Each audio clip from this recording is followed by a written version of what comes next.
Hello friends, hi. ಇದು ನೋಡಿ, ಇದು ಎತ್ತಿನಹೊಳೆ ಪೈಪು, ಎತ್ತಿನಹೊಳೆ ಪ್ರಾಜೆಕ್ಟ್ದು. ಇಲ್ಲಿಂದ ಹೆಸರುಘಟ್ಟ ಹೋಗೋ ಲೈನು. ಸೊ ಮುಂದೆ ನಿಮಗೆ ತೋರಿಸ್ತೀನಿ, ಇನ್ನೂ ಬನ್ನಿ. ಈ ಕಡೆ ಹೋಗ್ತಾ ಇದೆಯಲ್ಲ, ಅದು ಹೆಸರುಘಟ್ಟ ಫೀಡರು. ಇದು ಬಂದು DC ಚೇಂಬರ್ ಅಂದ್ಬಿಟ್ಟು.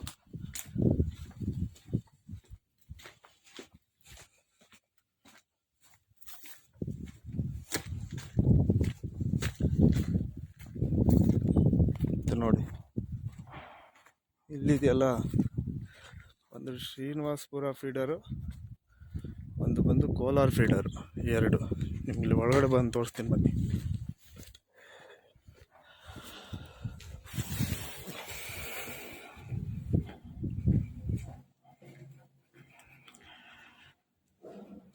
ನೋಡಿ, ಇದು ಬಂದು DC ಚೇಂಬರ್. ಅದ್ರ ಮೇಲಿಂದ ನಿಮಗೆ ತೋರಿಸ್ತಾ ಇದ್ದೆ, ಬಟ್ ನೀರಿದೆ, ಹೋಗೋಕ್ಕಾಗಲ್ಲ. ಅಲ್ಲಿ ಏನು ಕಾಣ್ತಾ ಇದೆಯಲ್ಲ, ಅಲ್ಲಿ ಎರಡು, ಅಲ್ಲಿಂದ 10 ಕಿಲೋಮೀಟ್ರ್ ಹಿಂದ್ಗಡೆ ಪಂಪ್ ಹೌಸ್ ಇದೆ. ಅಲ್ಲಿಂದ ನೀರು ಪಂಪ್ ಆಗುತ್ತೆ. ನೀರು ಪಂಪ್ ಆಗಿ ಇಲ್ಲಿ ಫುಲ್ಲಾಗಿ ಈ ಕಡೆ ಹೆಸರುಘಟ್ಟ ಹೋಗುತ್ತೆ. ಇದು ಒಂದು ಕೋಲಾರ ಹೋಗುತ್ತೆ, ಮತ್ತು ಆ ಕಡೆ ಒಂದಿದೆ ನೋಡಿ, ಅದು ಬಂದು ಶ್ರೀನಿವಾಸಪುರ ಫೀಡ್. ಇದು ಬಂದು DC ಚೇಂಬರ್ ಅಂದ್ಬಿಟ್ಟು. ನೋಡಿ,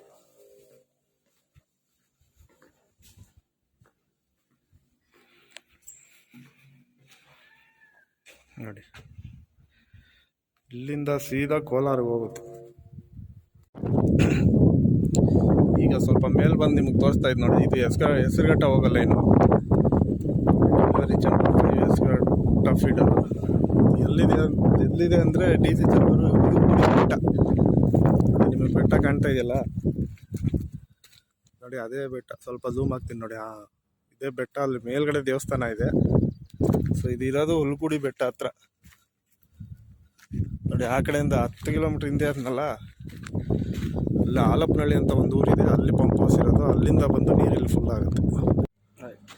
ಸೊ ಈಗೇನು ವಿಡಿಯೋ ಮಾಡಿದ್ದೀನಿ. ಸೊ ಇದ್ರ ಬಗ್ಗೆ ಇನ್ನೂ ಎತ್ತಿನಹೊಳೆ ಬಗ್ಗೆ ನಿಮ್ಗೆ ಇನ್ನಷ್ಟು ಮಾಹಿತಿ ಬೇಕು, ಇಲ್ಲ ಏನಾದರೂ ನೋಡಬೇಕು ನೀವು ಇದ್ರ ಬಗ್ಗೆ ಅಂತ ಆದರೆ ಕಾಮೆಂಟ್ ಮಾಡಿ. ಆ ವಿಡಿಯೋ ಮೇಲೆ ಏನು ನೋಡಬೇಕು, ಪಂಪ್ ಹೌಸ್ ಬಗ್ಗೆ, ಈಗ ಪೈಪ್ ಮಾಡೋದು ಹೆಂಗೆ ಅಂತ ನೋಡೋದಾದರೆ ನಾನು ನಿಮಗೆ ವಿಡಿಯೋ ಮಾಡಿ ಹಾಕ್ತೀನಿ. ಓಕೆ, ಬಾಯ್.